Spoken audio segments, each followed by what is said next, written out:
तो आइए स्टार्ट करते हैं डिस्टेंस। डिस्टेंस क्या है? What is distance? डिस्टेंस क्या है? डिस्टेंस को हम लिख सकते हैं कि the length of the length of any possible possible path, the length of any possible path followed between two points followed by followed by the body during motion। ये थोड़ा नोट कर लें। During motion is called distance. Distance क्या होता है? The length of any possible path between two points followed by the body during motion. एक body है, motion के दौरान एक पाथ को फॉलो करता है, उस फॉलोड पाथ की जो लेंथ होता है, this length is called distance. For example, मेरे पास एक पॉइंट ए है और एक पॉइंट बी है, तो ये दो पॉइंट है ए और बी। तो ए पॉइंट से बॉडी आता है लेट सपोज बी पॉइंट तक, तो इस बॉडी ने जो पाथ फॉलो किया है, उस पाथ की जो लेंथ है, उस लेंथ को डिस्टेंस कहा जाता है। ये बॉडी जो है ये स्ट्रेट फॉरवर्ड भी जा सकता है ए से बी तक। ये बॉडी जो है ये कर्व्ड पाथ में भी जा सकता है ए से बी तक। ये बॉडी इस पाथ में भी आ सकता है ए से बी तक, और ये बॉडी इस पाथ से भी आ सकता है। तो मतलब ये हुआ कि डिस्टेंस के लिए ये जरूरी नहीं है कि पाथ स्पेसिफिक है। पाथ स्पेसिफिक नहीं है, एनी पाथ हो सकता है, एनी पॉसिबल पाथ जिसका जो लेंथ बनता है, this is called distance. It means कि एक बॉडी इस पाथ पे आ सकता है, एक बॉडी इस पाथ से भी आ सकता है, एक बॉडी इस पाथ को फॉलो कर सकता है, एक बॉडी इस पाथ को फॉलो कर सकता है। बॉडी जिस पाथ को भी फॉलो करे, उस फॉलोड पाथ की जो लेंथ होता है, दिस इज कॉल्ड डिस्टेंस। इसका मतलब ये हुआ कि जो डिस्टेंस है, डिस्टेंस ये पाथ फॉलोड पे डिपेंड करता है, और जो डिस्टेंस है ये दो पॉइंट के दरमियान कोई भी पाथ हो सकता है। इट मींस, इसका मतलब ये हुआ कि infinite distances are possible between two points. दो पॉइंट्स के दरमियान कितने डिस्टेंसेस पॉसिबल हो सकते हैं? इनफाइनाइट। लेट सपोज एक पाथ ये बनता है, एक पाथ ये बनता है, एक पाथ ये बना, एक पाथ ये बना, इस तरह बहुत सारे पाथ बन सकते हैं दो पॉइंट के दरमियान, और सारे पाथ का जो लेंथ होता है वो अलग अलग होता है। इट मींस के बहुत सारे डिस्टेंसेस यहाँ पे हो सकते हैं बिटवीन ए एंड बी। तो इसका मतलब ये हुआ कि डिस्टेंस के लिए किसी स्पेसिफिक पाथ की जरूरत नहीं है। डिस्टेंस कोई भी पाथ हो सकता है, कोई भी पाथ लेंथ हो सकता है, वो कर्व्ड हो, वो जिगजैग हो, वो स्ट्रेट हो, एनीवन। तो इट मींस कि डिस्टेंस जो होता है ये स्ट्रेट भी हो सकता है, स्ट्रेट पाथ, और डिस्टेंस कर्व्ड पाथ भी हो सकता है, और डिस्टेंस जिगजैग पाथ भी हो सकता है। Any path, any possible path, the length of any possible path between two points is called distance। कोई भी possible path हो, वो random हो, straight हो, curved हो, zigzag हो, anyone, जो भी path हो उसकी लेंथ को डिस्टेंस कहा जाता है। और अगर आप यहाँ पे देखें, फॉर एग्जांपल एक बॉडी इस पाथ से गया है, स्ट्रेट पाथ से, और एक पर्सन या एक आदमी इस पाथ से गया है। लेट सपोज इसने कहा कि ए से बी तक डिस्टेंस 100 मीटर है, और इसने कहा कि नहीं, ए से बी तक 500 मीटर डिस्टेंस है।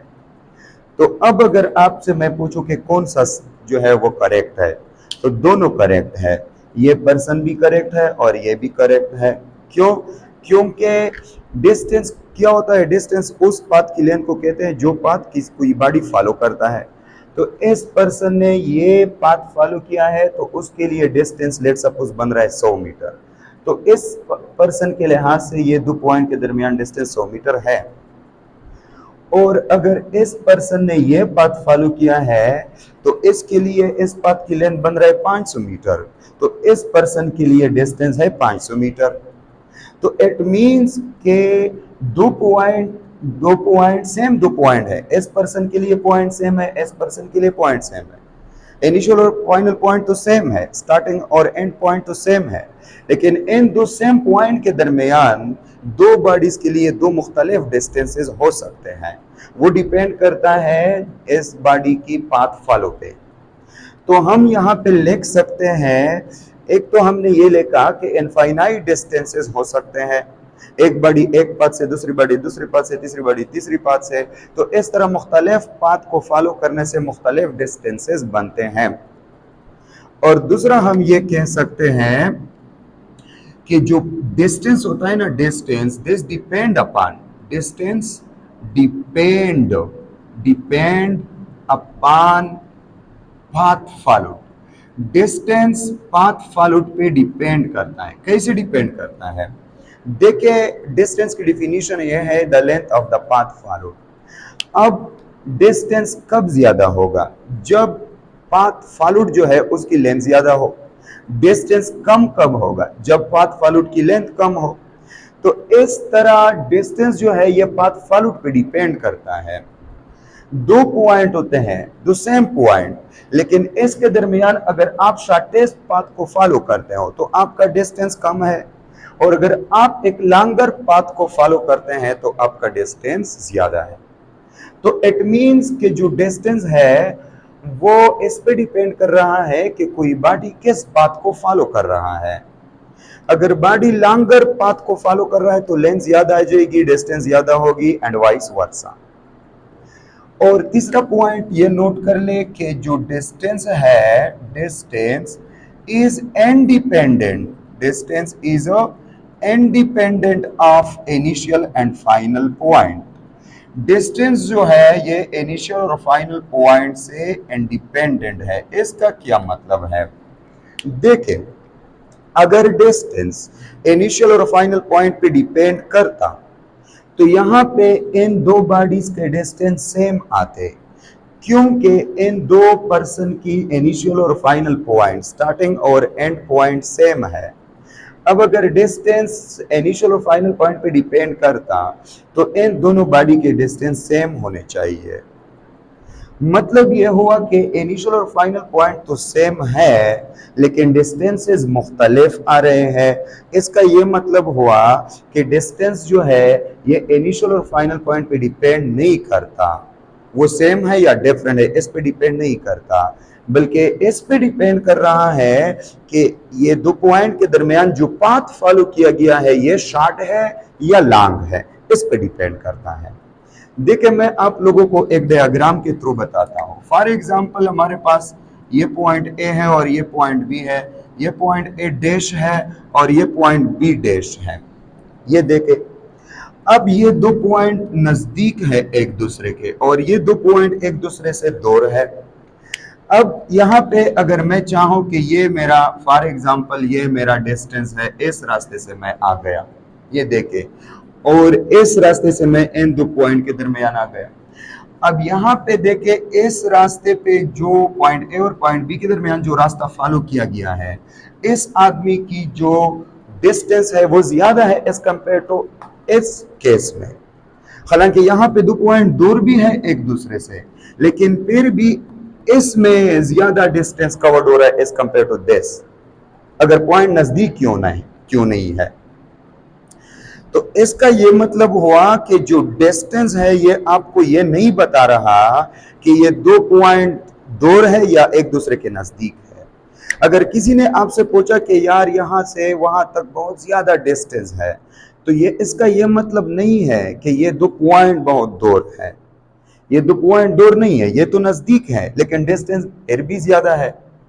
तो अगर कोई आपसे ये कहता है कि दो पॉइंट के दरमियान बहुत ज्यादा डिस्टेंस है, तो इसका ये मतलब भी हो सकता है कि दो पॉइंट एक दूसरे से दूर है, और ये भी मतलब हो सकता है कि पॉइंट तो नजदीक होंगे शायद, लेकिन इनके दरमियान जो पाथ फॉलो किया गया है उसकी लेंथ ज्यादा है, लॉन्गर पाथ फॉलो किया गया है। तो डिस्टेंस ज्यादा, जो ग्रेटर डिस्टेंस है उसका मतलब ये होता है हमेशा के लिए कि लॉन्गर पाथ फॉलो किया गया है, और जो स्मॉल डिस्टेंस होता है उसका मतलब ये होता है कि शॉर्ट पाथ फॉलो किया गया है।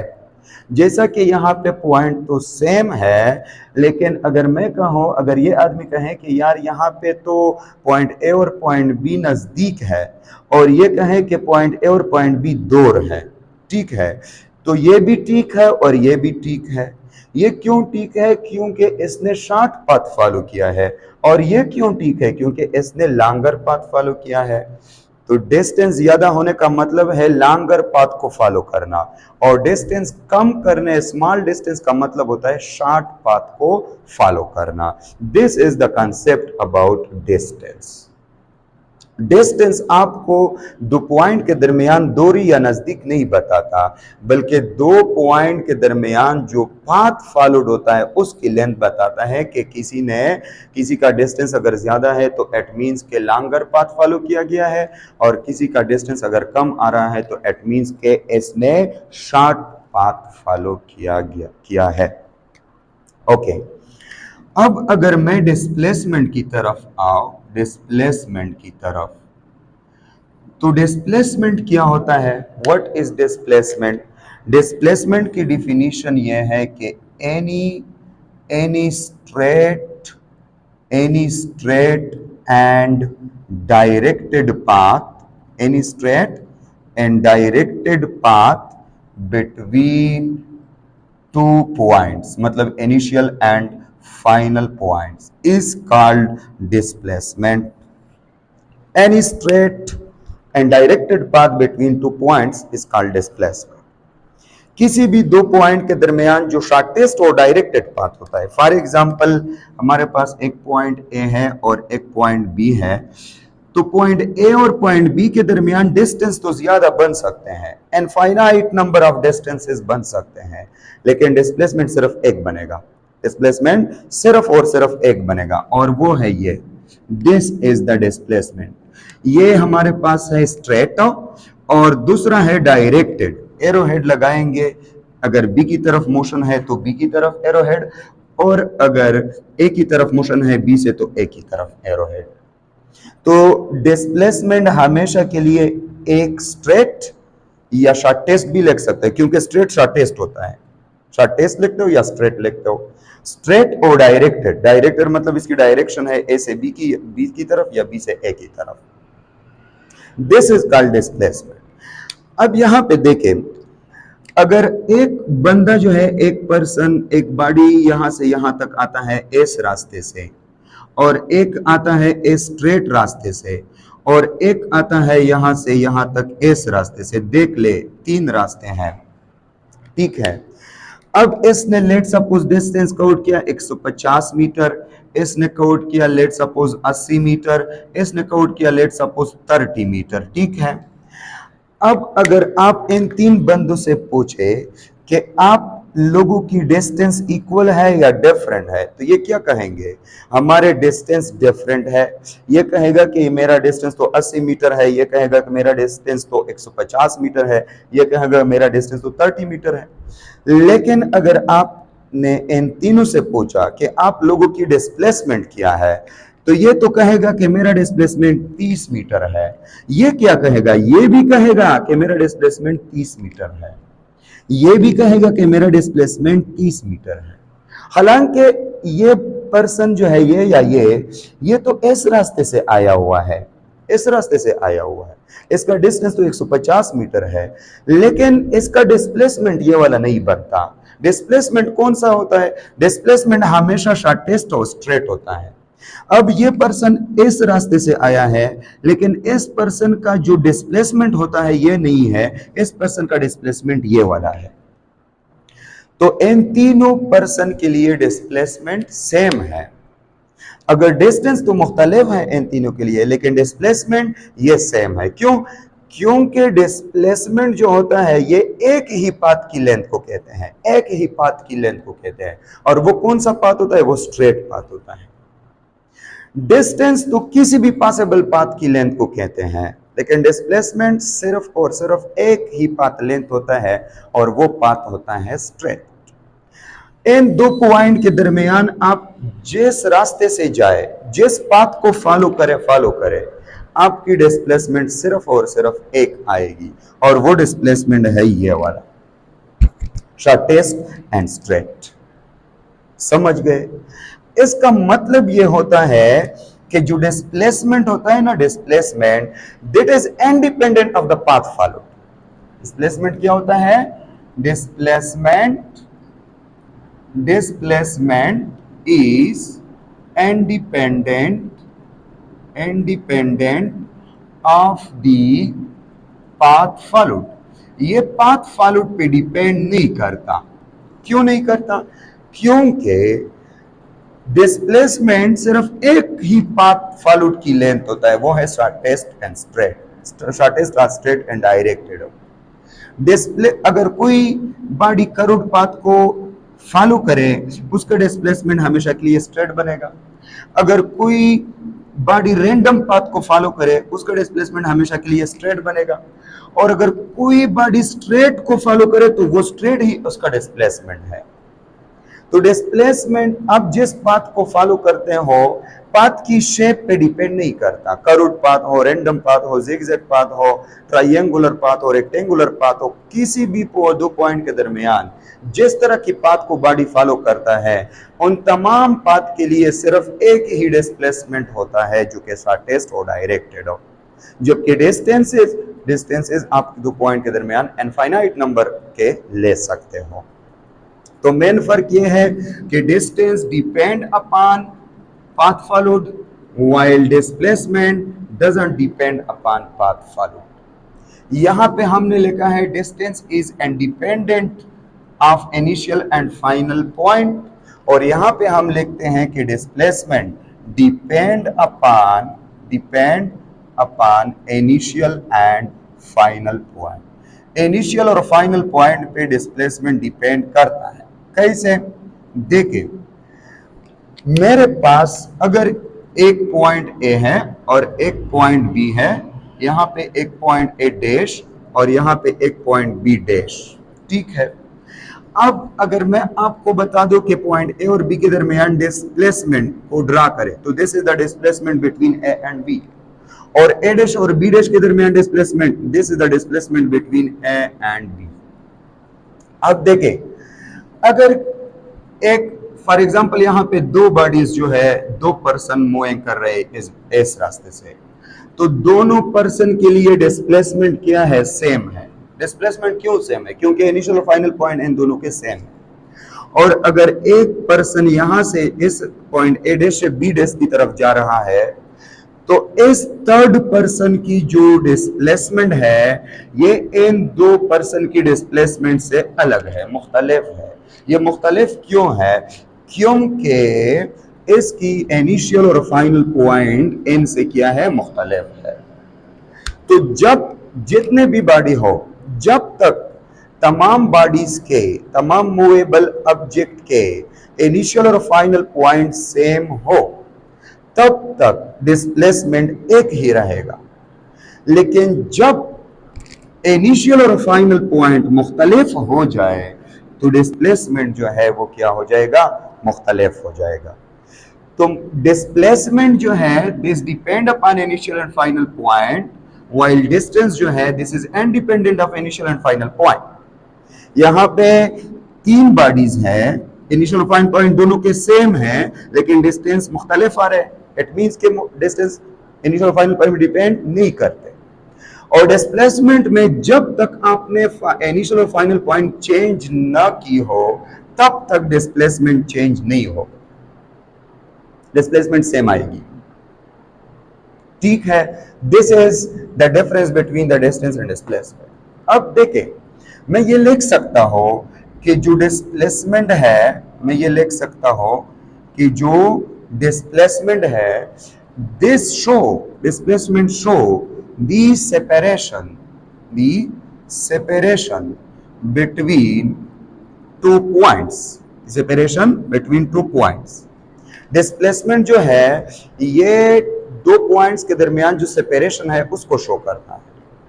अगर कोई आपसे पूछे या आपसे कहे कि दो पॉइंट के दरमियान बहुत ज्यादा डिस्टेंस है, तो इसका यह मतलब नहीं होता कि दो पॉइंट एक दूसरे से दूर है। इसका यह मतलब होता है कि दो पॉइंट के दरमियान जो पाथ फॉलो किया गया है उस पाथ की लेंथ ज्यादा है।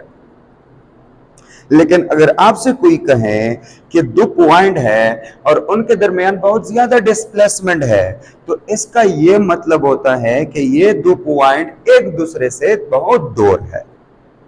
तो पॉइंट के दरमियान जो सेपरेशन होता है this show by the displacement, लेकिन जो दो पॉइंट के दरमियान पाथ लेंथ होता है लॉन्गर या shorter this show by the distance. तो डिस्टेंस दो पॉइंट के दरमियान पाथ लेंथ को शो करता है, जबकि डिस्प्लेसमेंट दो पॉइंट के दरमियान सेपरेशन को शो करता है। This is the main difference between distance and displacement.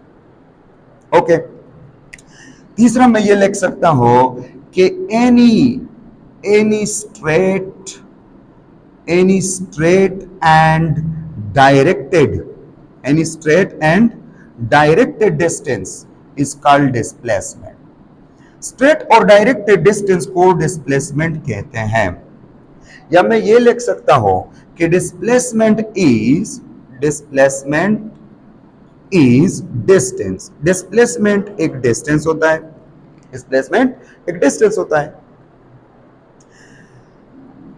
हर एक डिस्टेंस डिस्प्लेसमेंट नहीं होता। एवरी डिस्टेंस में नॉट बी डिस्प्लेसमेंट। क्यों? क्योंकि डिस्टेंस तो कर्व्ड पाथ की लेंथ क्यों भी कहते हैं, जिगजैग पाथ भी हो सकता है, रैंडम पाथ भी हो सकता है, स्ट्रेट पाथ भी हो सकता है, जबकि डिस्प्लेसमेंट तो हमेशा के लिए स्ट्रेट पाथ रहता है। तो इसलिए हर एक डिस्प्लेसमेंट ये एक डिस्टेंस है। ये देखिए, ये डिस्प्लेसमेंट भी है और डिस्टेंस भी है, लेकिन हर एक डिस्टेंस डिस्प्लेसमेंट नहीं होता। डिस्प्लेसमेंट क्या होता है? Displacement is always straight. Displacement हमेशा के लिए स्ट्रेट होता है। डिस्प्लेसमेंट हमेशा के लिए स्ट्रेट होता है। और डिस्टेंस ये कोई भी पाथ हो सकता है, किसी भी शेप की। तो इट मींस कि हर एक डिस्प्लेसमेंट एक डिस्टेंस है, जबकि हर एक डिस्टेंस डिस्प्लेसमेंट नहीं है। फिर कौन सा डिस्टेंस डिस्प्लेसमेंट होता है? शॉर्टेस्ट और straight and directed. This is the main difference between distance and displacement. It means कि डिस्प्लेसमेंट जो है ये एक डिस्टेंस होता है, लेकिन जो हर एक डिस्टेंस होता है this is not the displacement. बस सिर्फ ये फर्क है। ओके, इसके बाद ये छोटा सा जो डिफरेंशिएशन है कि डिस्टेंस स्केलर होता है, स्केलर, जबकि डिस्प्लेसमेंट जो है डिस्प्लेसमेंट दिस इज वेक्टर, ये वेक्टर होता है। Scalar and vector, scalar means सिर्फ मैग्नीट्यूड शो करते हैं और वेक्टर मींस मैग्नीट्यूड के साथ साथ डायरेक्शन को भी शो करता है। डिस्टेंस सिर्फ ये बताता है कि दो पॉइंट के दरमियान इतना पाथ लेंथ है, जबकि डिस्प्लेसमेंट ये बताता है कि इन दो पॉइंट के दरमियान ये सेपरेशन है और इस डायरेक्शन में है, ए से बी की तरफ या बी से ए की तरफ। ओके, अब यहां पे अगर हम जो है डिस्टेंस और डिस्प्लेसमेंट की कंपैरिजन कर ले, तो फर्स्ट ऑफ ऑल हम ये लिख सकते हैं कि the magnitude of the displacement this is equal to the magnitude of the distance. Displacement की मैग्नीट्यूड और डिस्टेंस की मैग्नीट्यूड कब सेम होते हैं, कब इक्वल होते हैं? जब स्ट्रेट पाथ होता है, जब स्ट्रेट पाथ होता है। स्ट्रेट पाथ के लिए जितना आपका डिस्टेंस होता है इतना आपका डिस्प्लेसमेंट होता है। डिस्टेंस और डिस्प्लेसमेंट की मैग्नीट्यूड इक्वल होते हैं। फॉर एग्जाम्पल यहाँ पे दो पॉइंट है, पॉइंट ए और पॉइंट बी, तो इन दो पॉइंट के दरमियान जो स्ट्रेट पाथ है ये डिस्टेंस भी है और ये डिस्प्लेसमेंट भी है। अगर आपकी 10 मीटर डिस्टेंस है तो 10 मीटर डिस्प्लेसमेंट भी है। डिस्टेंस और डिस्प्लेसमेंट यहाँ पे इक्वल है। तो इस तरह एमसीक्यूज आप लोगों को आ सकता है कि for which path the magnitude of the distance and displacement are equal. तो आप क्या कहोगे? फॉर स्ट्रेट पाथ के लिए डिस्टेंस और डिस्प्लेसमेंट की मैग्नीट्यूड सेम होते हैं। नंबर 2 ये नोट कर ले कि जो डिस्प्लेसमेंट की मैग्नीट्यूड है, this will be less than the magnitude of the distance for curved path, for a curved path. Curved path के लिए डिस्प्लेसमेंट की मैग्नीट्यूड कम आती है डिस्टेंस की मैग्नीट्यूड से। जैसा कि ये देखें, इस ऑब्जेक्ट ने यहां से यहां तक फासला कवर किया है 80 मीटर। इस ऑब्जेक्ट की, इस बॉडी की जो डिस्टेंस है वो तो 80 मीटर है, लेकिन इसकी जो डिस्प्लेसमेंट आ रही है वो 30 मीटर आ रही है। तो करूड पाथ के लिए बॉडी की डिस्प्लेसमेंट हमेशा कम होती है डिस्टेंस से, डिस्टेंस हमेशा ज्यादा आती है डिस्प्लेसमेंट से। ठीक है। और नंबर 3, अगर किसी ने पूछा कि डिस्प्लेसमेंट की magnitude greater than the magnitude of the distance, तो यहां पे लिखेंगे नेवर। ये पॉसिबल नहीं है, दैट्स नॉट पॉसिबल। ये पॉसिबल है कि magnitude of the distance and displacement become equal. ये पॉसिबल है कि magnitude of the distance become greater than the magnitude of the displacement, लेकिन ये पॉसिबल नहीं है कि डिस्प्लेसमेंट की मैग्नीट्यूड डिस्टेंस के मैग्नीट्यूड से ज्यादा आ जाए। That's not possible. ठीक है। इसके अलावा नंबर 4 पॉइंट ये नोट कर ले कि डिस्टेंस की मैग्नीट्यूड डिवाइडेड बाय डिस्प्लेसमेंट की मैग्नीट्यूड डिवाइडेड बाय डिस्टेंस की magnitude, this is equal to 1। ये 1 के बराबर हो सकता है। कैसे बराबर हो सकता है? स्ट्रेट पाथ में। क्यों? क्योंकि स्ट्रेट पाथ में आप लोगों को पता है कि स्ट्रेट पाथ में डिस्टेंस और डिस्प्लेसमेंट की मैग्नीट्यूड इक्वल होते हैं। अब अगर ये इक्वल है, for example 30 metre divide by 30 metre, तो इससे 1 आ जाएगा। तो इनकी रेशो, डिस्प्लेसमेंट बाई डिस्टेंस की रेशो 1 के बराबर रहती है फॉर स्ट्रेट पाथ। इसके साथ साथ डिस्टेंस बाई डिस्प्लेसमेंट, इसकी रेशो भी 1 होता है फॉर स्ट्रेट पाथ। दोनों की रेशो 1 होता है फॉर स्ट्रेट पाथ के लिए। लेकिन displacement divided by distance, this is less than 1, इसका रेशो कम आता है 1 से। कब?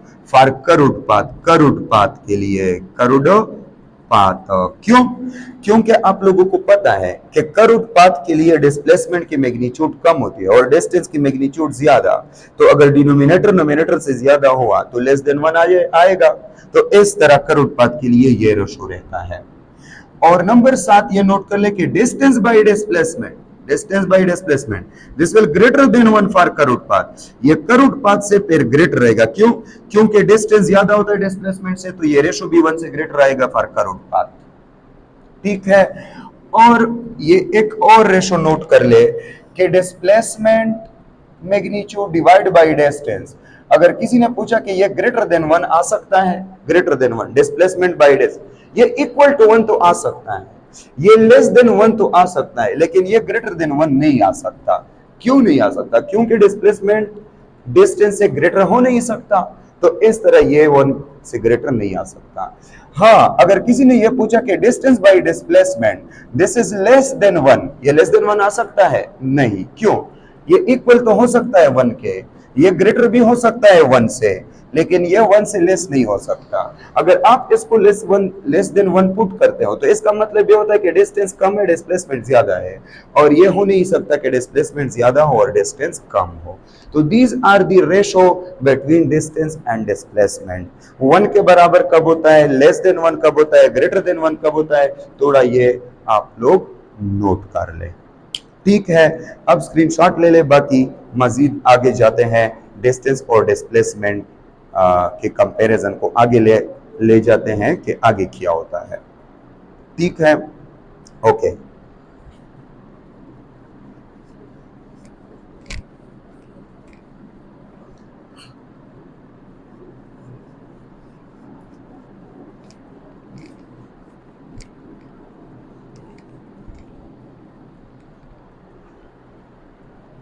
अच्छा, बाकी दूसरा पॉइंट नोट कर ले, इंपॉर्टेंट पॉइंट है कि distance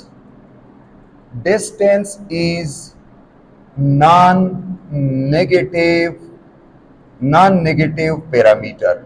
distance is a non negative parameter, while जबकि डिस्प्लेसमेंट जो है, while displacement may be positive or negative, जबकि डिस्प्लेसमेंट जो होता है दिस में भी पॉजिटिव और नेगेटिव। डिस्टेंस एक नॉन नेगेटिव पैरामीटर है। नॉन नेगेटिव का मतलब ये होता है कि नेगेटिव नहीं हो सकता। डिस्टेंस जीरो हो सकता है। एक बॉडी है रेफरेंस पॉइंट के लिहाज से, फॉर एग्जांपल ये एक पॉइंट ए है, ये एक पॉइंट बी है, और पॉइंट ए पे ये एक ऑब्जेक्ट जो है ये पॉइंट ए पे खड़ा है, तो पॉइंट ए के लिहाज से इस ऑब्जेक्ट की डिस्टेंस जीरो है। पॉइंट ए पर एक ऑब्जेक्ट रेस्ट पर है, तो पॉइंट ए के लिहाज से ऑब्जेक्ट की डिस्टेंस जीरो है। तो डिस्टेंस जीरो हो सकता है किसी रेफरेंस पॉइंट के लिहाज से, और डिस्टेंस पॉजिटिव भी हो सकता है। अगर ये बॉडी पॉइंट ए से आगे आ जाए पॉइंट बी की तरफ, तो इसका जो डिस्टेंस है वो ग्रेटर देन जीरो है। तो डिस्टेंस जो है दिस में be equal to zero at the rest 0 metre, distance greater than zero, ये भी हो सकता है, ये भी हो सकता है। लेकिन डिस्टेंस लेस देन 0 मीटर मतलब नेगेटिव नहीं हो सकता। This is not possible. Distance can never less than zero. और दूसरी बात यह कि डिस्टेंस के साथ नेगेटिव साइन नहीं आ सकता। क्यों नहीं आ सकता? क्योंकि आप लोगों को पता है कि फिजिक्स में नेगेटिव साइन इफेक्ट को शो करता है। इफेक्ट में डायरेक्शन भी आ सकता है, कन्वेंशन भी आ सकता है, नेचर भी आ सकता है, डिक्रीज आ सकता है, नॉन एस यूनिट भी आ सकता है। लेकिन डिस्टेंस के साथ न तो डिस्टेंस नेगेटिव नहीं है, इनके दो मीनिंग है। एक तो यह कि डिस्टेंस लेस देन जीरो नहीं हो सकता, इसलिए नेगेटिव नहीं हो सकता। दूसरा है कि अगर किसी ने पूछा कि अगर नेगेटिव साइन इफेक्ट शो करने के लिए आ गया, तो डिस्टेंस के साथ कोई ऐसा इफेक्ट भी नहीं आ सकता जिसके थ्रू नेगेटिव साइन हम लगा लें, क्योंकि डिस्टेंस डिक्रीज भी नहीं हो सकता। डिस्टेंस ऑलवेज इंक्रीजेस, डिस्टेंस कभी डिक्रीज हो नहीं सकता, डिस्टेंस हमेशा के लिए इंक्रीज होता है। आप अगर इनिशियल पॉइंट की तरफ आ जाए फिर भी आपकी डिस्टेंस इंक्रीज रहेगा, डिक्रीज नहीं रहेगा। तो डिक्रीज के लिए हम नेगेटिव साइन नहीं लगा सकते। दूसरी बात कि डिस्टेंस कोई वेक्टर नहीं है, डिस्टेंस तो स्केलर है। तो मतलब कि कोई डायरेक्शन भी नहीं है कि डायरेक्शन को हम नेगेटिव साइन के थ्रू शो कर ले कि ये नेगेटिव साइन डिस्टेंस के लिए इसलिए है कि ये डायरेक्शन को शो करता है। तो कोई ऐसा इफेक्ट नहीं है जो डिस्टेंस के साथ हम लगा ले और नेगेटिव साइन पुट कर ले। तो इट मींस कि डिस्टेंस के साथ कभी भी नेगेटिव साइन नहीं आ सकता। और अगर डिस्टेंस के साथ कभी भी नेगेटिव साइन नहीं आ सकता, तो इट मींस कि डिस्टेंस एक नॉन नेगेटिव पैरामीटर है। नॉन नेगेटिव पैरामीटर का मतलब यह होता है कि जीरो भी हो सकता है, ग्रेटर देन जीरो मतलब पॉजिटिव भी हो सकता है, लेकिन नेगेटिव नहीं हो सकता। ओके जबकि डिस्प्लेसमेंट जो है दिस में भी पॉजिटिव और नेगेटिव, डिस्प्लेसमेंट पॉजिटिव भी हो सकता है और डिस्प्लेसमेंट नेगेटिव भी हो सकता है। फॉर एग्जाम्पल एक ऑब्जेक्ट है पॉइंट ए से पॉइंट बी की तरफ 5 मीटर डिस्प्लेसमेंट कवर करता है पॉजिटिव, और बी से ए की तरफ 5 मीटर डिस्प्लेसमेंट कवर करता है, तो ये नेगेटिव रहेगा। अब डिस्प्लेसमेंट के साथ जो नेगेटिव साइन आता है, इस नेगेटिव साइन का मतलब ये नहीं होता कि displacement less than zero. Displacement less than zero नहीं है। यहाँ पे जो नेगेटिव साइन है दिस शो द इफेक्ट, और ये कौन सा इफेक्ट को शो करता है? डायरेक्शन। ये नेगेटिव साइन शो कर रहा है कि आपने जो डिस्प्लेसमेंट कवर्ड किया है, ये डिस्प्लेसमेंट इनिशियल डिस्प्लेसमेंट के लिहाज से इन अपोजिट डायरेक्शन है। अगर आप इसको पॉजिटिव लेते हो तो इसको नेगेटिव ले ले, अगर इसको पॉजिटिव लेते हो तो इसको नेगेटिव ले ले। और पॉजिटिव नेगेटिव यहाँ पे ये शो कर रहा है कि ये दो डिस्प्लेसमेंट एक दूसरे के अपोजिट है। ये नहीं शो कर रहा कि ये डिस्प्लेसमेंट जीरो से कम है। जीरो से कम कुछ भी नहीं होता फिजिक्स में। नेगेटिव साइन सिर्फ और सिर्फ इफेक्ट को शो करता है। ठीक है, तो इट मींस कि डिस्प्लेसमेंट पॉजिटिव भी हो सकता है और नेगेटिव भी हो सकता है, जबकि डिस्टेंस ये हमेशा के लिए नॉन नेगेटिव पैरामीटर होता है। दूसरी बात ये नोट कर ले कि आफ्टर मोशन की मैं अगर बात कर लो, आफ्टर मोशन, तो आफ्टर मोशन के बाद डिस्टेंस जो होता है can never zero. Distance can never zero after motion, even in closed path. Even in a closed path में भी डिस्टेंस जीरो नहीं होता आफ्टर मोशन के बाद। जबकि डिस्प्लेसमेंट जो होता है, displacement D arrowhead this magnitude में भी जीरो। ये 0 होता है। कब? In a closed path. Closed path में अगर एक ऑब्जेक्ट क्लोज्ड पाथ में मोशन करता है तो मोशन के दौरान डिस्टेंस तो 0 नहीं हो सकता, लेकिन डिस्प्लेसमेंट मोशन के बाद भी 0 हो सकता है, क्योंकि मैंने आप लोगों को कहा है कि डिस्टेंस दो पॉइंट के दरमियान पाथ लेंथ को शो करता है, जबकि डिस्प्लेसमेंट दो पॉइंट की सेपरेशन को शो करता है। अब क्लोज पाथ कैसे कहते हैं? क्लोज पाथ जिसकी इनिशियल और फाइनल पॉइंट कोइंसाइड हो। Initial and final points are coincide. Initial और फाइनल पॉइंट कोइंसाइड मतलब एक दूसरे से टच हो। फॉर एग्जाम्पल यहां से आप जाते हो यहां तक फिर यहां तक, तो पॉइंट ए है और पॉइंट ए को अगेन आप आ गए तो आपने क्लोज पाथ बना दिया। अब अगर यहां पे आप देखें पॉइंट ए और बी और दोनों जो है ये फॉर एग्जांपल कोइंसाइड है, ए और बी एक दूसरे के ऊपर आ गए हैं, तो इन दो पॉइंट के दरमियान कोई सेपरेशन है? नहीं है। तो अगर सेपरेशन नहीं है दो पॉइंट के दरमियान तो डिस्प्लेसमेंट कितना है? 0 है। लेकिन इन दो पॉइंट के दरमियान पाथ लेंथ तो है। हाँ, पाथ लेंथ तो 0 नहीं है, पाथ लेंथ तो है। अगर पाथ लेंथ है तो डिस्टेंस 0 नहीं है। ये बात जो है बहुत ज्यादा, ये बात जो है आप लोग नोट कर लें कि distance show the path length between two points while displacement show the separation between two points. अगर दो पॉइंट्स के दरमियान सेपरेशन नहीं है तो डिस्प्लेसमेंट 0 है, अगर सेपरेशन है तो डिस्प्लेसमेंट नॉन 0 है। जबकि डिस्टेंस जो है अगर दो पॉइंट के दरमियान पाथ लेंथ एक दफा आ गया और दो पॉइंट कोइंसाइड है या नहीं है, लेकिन अगर पाथ लेंथ है तो इट मींस के डिस्टेंस है, डिस्टेंस नॉन 0 है। अब इस पे कुछ एमसीक्यूज आ सकते हैं, ये थोड़ा नोट कर ले। अगर मेरे पास ये एक सर्कल है और इस सर्कल की ये डियामीटर है और ये आर रेडियस है, ये सेंट्रल पॉइंट है। पॉइंट ए से एक ऑब्जेक्ट जाता है और पॉइंट ए से आके एक कंप्लीट सर्कल बनाता है, एक कंप्लीट सर्कल, एक बॉडी बनाता है। अगर किसी ने पूछा कि इस केस में डिस्प्लेसमेंट की मैग्नीट्यूड कितना है और डिस्टेंस की मैग्नीट्यूड कितना है? डिस्प्लेसमेंट की मैग्नीट्यूड है 0। 0 क्यों है? क्योंकि पॉइंट ए और point B these are coincide, close path बना है, कोई सेपरेशन नहीं है दो पॉइंट के दरमियान, कोई स्ट्रेट पाथ बनता नहीं है दो पॉइंट के दरमियान। जबकि डिस्टेंस जो है this is equal to 2 pi r, distance circumference के बराबर। अब यहां पे देखे पॉइंट ए और बी तो कोइंसाइड है, लेकिन डिस्टेंस सरकमफेरेंस के बराबर है, 0 नहीं है। क्यों? क्योंकि पाथ लेंथ तो है, पाथ लेंथ तो 0 नहीं है। तो इस तरह डिस्टेंस 0 नहीं है, जबकि डिस्प्लेसमेंट जो है वो 0 है। ठीक है। दूसरी बात नोट कर ले, ये मेरे पास एक सर्कल है, पॉइंट ए से ऑब्जेक्ट मूव करता है पॉइंट बी की तरफ और हाफ सर्कल कंप्लीट करता है। अब अगर किसी ने पूछा कि इस केस में डिस्टेंस और डिस्प्लेसमेंट के मैग्नीट्यूड कितने हैं, तो यहां पे मैं आप लोगों को बता दूं कि डिस्टेंस तो सिंपली पाई आर के बराबर है, हाफ सरकमफेरेंस, या 2 पाई आर बाई 2 कर ले तो पाई आर आ जाएगा। लेकिन जो डिस्प्लेसमेंट है ये कितना है, इसकी मैग्नीट्यूड कितना है? तो ये नोट कर ले कि जब भी आप डिस्प्लेसमेंट को मालूम करते हैं तो आपने ये काम करना होता है कि इनिशियल और फाइनल पॉइंट को स्ट्रेट पाथ से कनेक्ट करना होता है। जहां पे भी हो हमेशा के लिए ये नोट कर ले कि डिस्प्लेसमेंट को मालूम करने के लिए पहला काम आपका क्या होता है, दो पॉइंट को, इनिशियल और फाइनल पॉइंट को स्ट्रेट पाथ से कनेक्ट करना, स्ट्रेट लाइन से कनेक्ट करना। तो अगर हम यहां पे देखें ये तो कर्व्ड पाथ है, this is not the displacement. इस बॉडी की जो डिस्प्लेसमेंट है जिसकी डिस्टेंस ये वाला है, ये स्ट्रेट पाथ है ए से बी की तरफ, और आपको पता है कि ये स्ट्रेट पाथ डियामीटर के बराबर है और डियामीटर आपको पता है कि ये 2r के बराबर है। तो डिस्प्लेसमेंट की मैग्नीट्यूड 2r है, डिस्प्लेसमेंट की मैग्नीट्यूड 2r है और डिस्टेंस की मैग्नीट्यूड पाई है। अब अगर किसी ने पूछा कि डिस्टेंस ज्यादा है या डिस्प्लेसमेंट, तो डिस्टेंस ज्यादा है क्योंकि पाई की वैल्यू 3.14 है और ये है 2, तो 3.142 से ज्यादा है, तो डिस्टेंस ज्यादा है और डिस्प्लेसमेंट कम। ठीक है।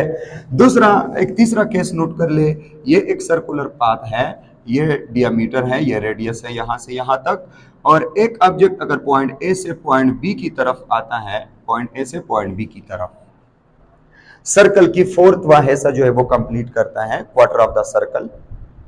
अब अगर किसी ने पूछा कि यहां पे डिस्टेंस कितना है और डिस्प्लेसमेंट कितना है, डिस्टेंस कितना है और डिस्प्लेसमेंट कितना है, तो डिस्टेंस की मैग्नीट्यूड तो इजी है। डिस्टेंस की magnitude D is equal to, यहां पे हम कर लेंगे 2 pi r total circumference divide by 4, total circumference divide by 4, फोर्थवा हिस्सा है तो 4 पे डिवाइड करने से ये हमारे पास आ जाएगा पाई आर बाई 2।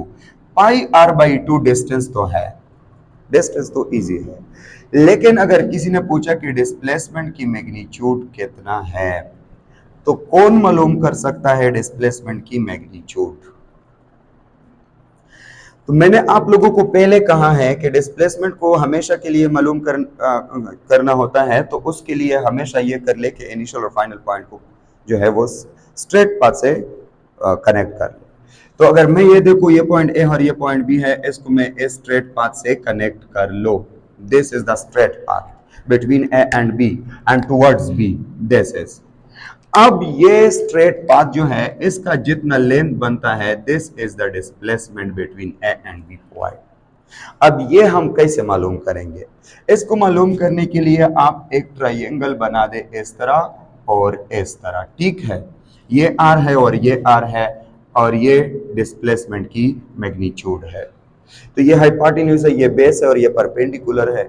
और पिथागोरस थ्योरम आप लोगों ने पढ़ा है कि डिस्प्लेसमेंट हाइपोटेन्यूज का square is equal to base का स्क्वायर जो कि आर है प्लस परपेंडिकुलर का स्क्वायर जो कि आर है। तो डिस्प्लेसमेंट का square is equal to r square plus r square. यहाँ पे डिस्प्लेसमेंट का square this is equal to 2r square, और यहाँ पे डिस्प्लेसमेंट की मैग्नीट्यूड मॉड स्क्वायर रूट ले ले दोनों साइड का, तो 2r स्क्वायर स्क्वायर रूट, तो इस तरह डिस्प्लेसमेंट आ जाएगा 2 square root and 2r, r से स्क्वायर रूट हट जाएगा स्क्वायर से। तो इस तरह this is the displacement between point A and point, this is the difference between distance and displacement. Okay, thank you.